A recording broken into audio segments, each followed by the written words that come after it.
Bismillahirrahmanirrahim. Ajza'ul jumlah, bagian-bagian jumlah. Al-amthilatu, contoh-contohnya.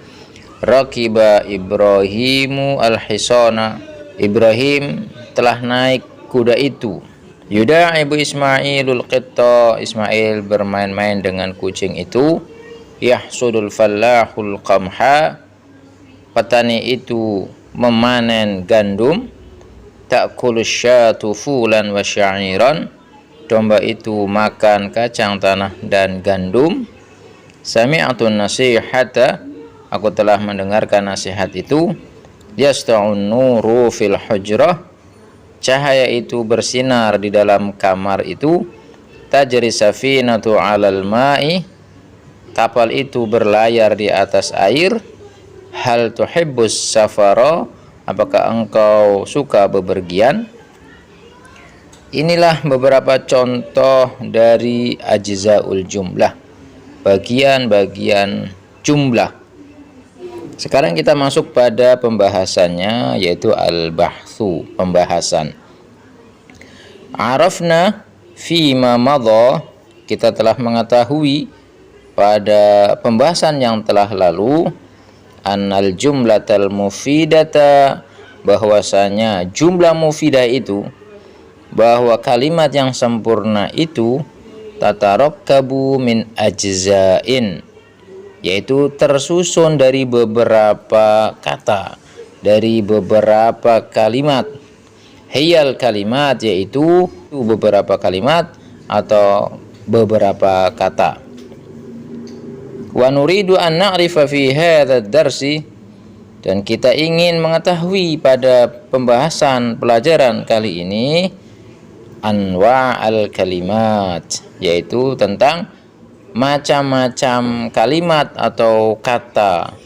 Fanaqulu, maka kita mengatakan pembahasannya, yaitu idza bahatsna fil jumalil lati ma'ana, apabila sekarang kita perhatikan atau kita bahas pada kalimat-kalimat yang ada dalam contoh tersebut, yang ada pada kita sekarang ini, contoh nomor 1 hingga 8. Wajadna annal kalimati Ibrahima wa Ismaila wal fallah, kita telah dapati bahwasannya kata-kata atau kalimat-kalimat yang berbunyi Ibrahim, Ismail, dan Fallah adalah sebagai alfadzun tusummiya biha ashkhasun. Ibrahim, Ismail, dan Al-Fallah adalah lafaz-lafaz yang ditujukan kepada nama seseorang. Ibrahim, Ismail, dan petani, menunjukkan ashkhas atau sosok seseorang. Wa annal kalimati al-hisana wal qitta wasyata, dan bahwasanya kalimat-kalimat yang berbunyi al-hisan, kuda, wal qit, kucing, dan syat, yaitu domba, adalah alfadzun tusummiya biha anwa'un minal hayawan, adalah sebagai lafaz-lafaz yang ditujukan kepada jenis-jenis nama hewan, kuda, kucing, dan domba.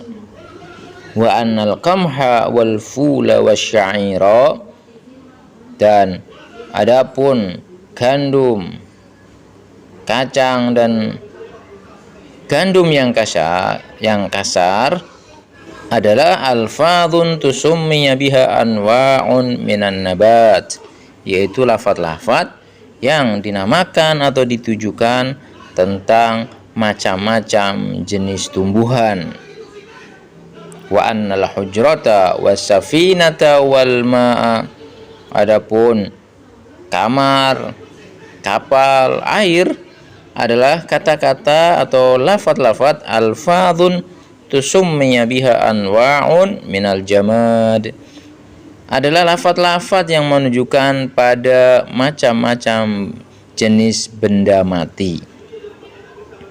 Wa anna nasihata wan nura was-safara, dan adapun bahwasanya kalimat nasihat, cahaya dan bepergian adalah alfadhun tusummiya biha anwa'un ukhra minal ma'ani, adalah kata-kata atau lafaz-lafaz yang dinamakan atau ditujukan kepada jenis-jenis lain daripada makna-makna yang lain, pengertian-pengertian yang lain yang bersifat makna.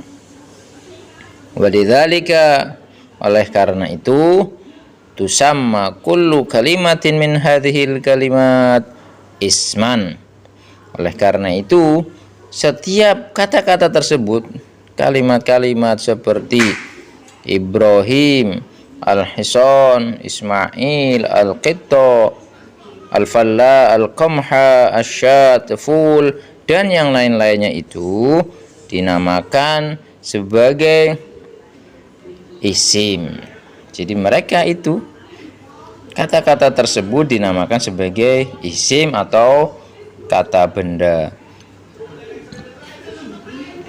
Wa kadzalika kullu kalimatin yusamma biha insanun, dan begitu juga setiap kalimat atau kata yang ditujukan kepada nama seseorang, yang ditujukan untuk nama orang, au hayawanun au nabatun, yang ditujukan atas nama hewan, tumbuh-tumbuhan, au jamadun ataupun benda mati, au ayu syai'in akhar ataupun sesuatu yang lainnya. Na'udu lil jumali marratan tsaniyah. Kita sekarang kembali kepada kalimat-kalimat yang ada dalam contoh-contoh di atas. Sekali lagi kita lihat, fanajidu, maka kita akan mendapati anna kulla kalimatin minal kalimati rakiba wa yuda'ibu wa yahsudu wa ta'kulu. Kita akan dapati bahwasanya setiap kalimat-kalimat yang berbunyi rakiba, naik, yuda'ibu bermain, yahsudu memanen, ta'kulu makan, itu menunjukkan, itu adalah tadullu ala husuli fi'lin fi zamanin khasin, yaitu kata-kata yang menunjukkan atas hasil satu pekerjaan yang terjadi pada zaman tertentu, pada zaman khusus. Maka di sini katakan falafdhu rakiba mathalan, maka lafaz rakiba contohnya yadullu ala rukubi fi zamanil madhi. Rakiba itu menunjukkan atas satu jenis pekerjaan naik yang terjadi pada zaman yang telah lampau. Wa yuda'ibu yadullu alal muda'abati fi zamanil hadiri awil ati. Dan kata atau lafaz yuda'ibu yang artinya sedang bermain itu menunjukkan atas suatu permainan yang terjadi pada zaman yang sekarang ataupun yang akan datang. Wa halumma jarra, dan juga begitu juga seterusnya pada contoh-contoh yang lainnya. Walidzalika tusamma kullu kalimatin min hadza naw'i fi'lan. Oleh karena itu, setiap lafaz-lafaz tersebut, setiap kata-kata tersebut dari jenis semacam ini dinamakan sebagai fi'il atau kata kerja.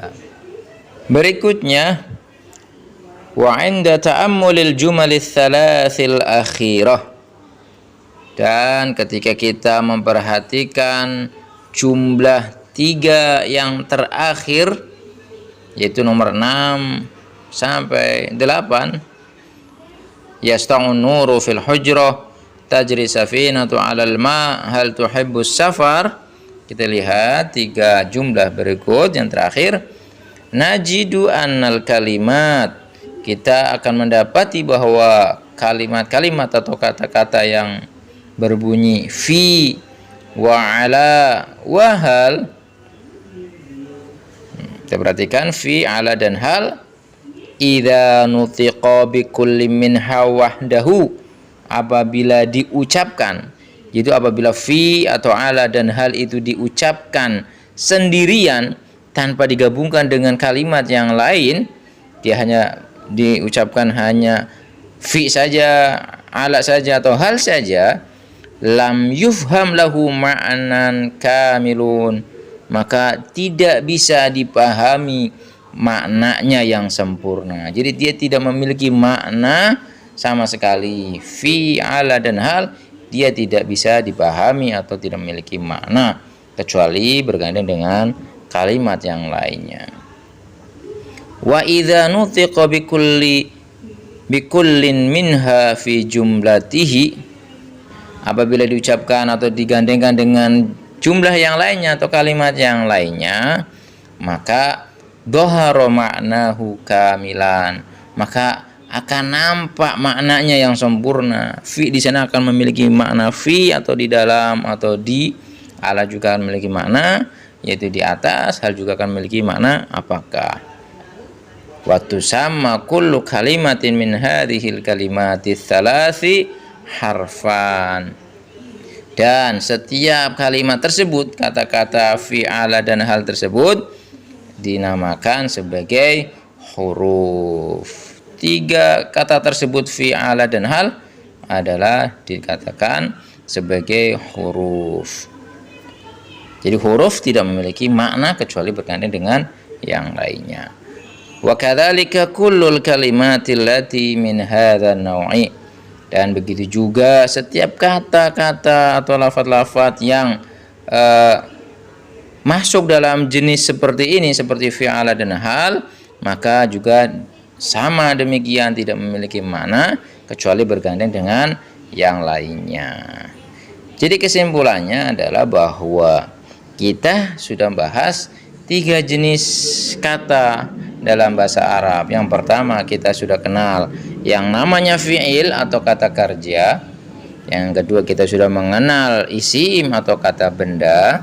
Dan yang ketiga kita sudah mengenal huruf yang tidak memiliki makna kecuali bergandeng dengan yang lainnya. Jadi ajzaul kalimat, bagian-bagian kalimat itu ada 3, isim, fi'il, dan huruf. Selanjutnya adalah al-qaidah. Kaidahnya mengatakan al-kalimatu thalathatu anwa'in. Kalimat atau kata itu ada 3 jenis, yaitu ismun wa fi'lun wa harfun, yaitu isim kata benda, fi'il kata kerja, dan huruf. Yang pertama, apa itu isim? Fal ismu kullu lafdhin yusamma bihi insanun aw hayawanun aw nabatun aw jamadun aw ayyu syai'in akhar. Isim adalah setiap lafaz yang ditujukan pada jenis seseorang, yang ditujukan pada manusia, yang menunjukkan tentang hewan, tumbuhan, benda mati, ataupun sesuatu yang lainnya, maka itu dinamakan sebagai isim. Yang kedua adalah wal fi'lu kullu lafdhin yadullu ala husuli amalin fi zamanin khasin. Fi'il adalah setiap lafaz yang menunjukkan atas hasil satu pekerjaan yang terjadi pada zaman tertentu, apakah terjadinya pada zaman lampau, sekarang, ataupun yang akan datang. Dan yang ketiga adalah al-harfu. Apa itu huruf? Kullu lafdhin la yadhharu ma'nahu kamilan illa ma'a ghairihi. Huruf itu adalah setiap lafaz yang tidak nampak maknanya secara sempurna kecuali bersama dengan lafaz yang lainnya. Jadi huruf akan memiliki makna ketika bergandeng dengan yang lainnya. Assalamualaikum warahmatullahi wabarakatuh.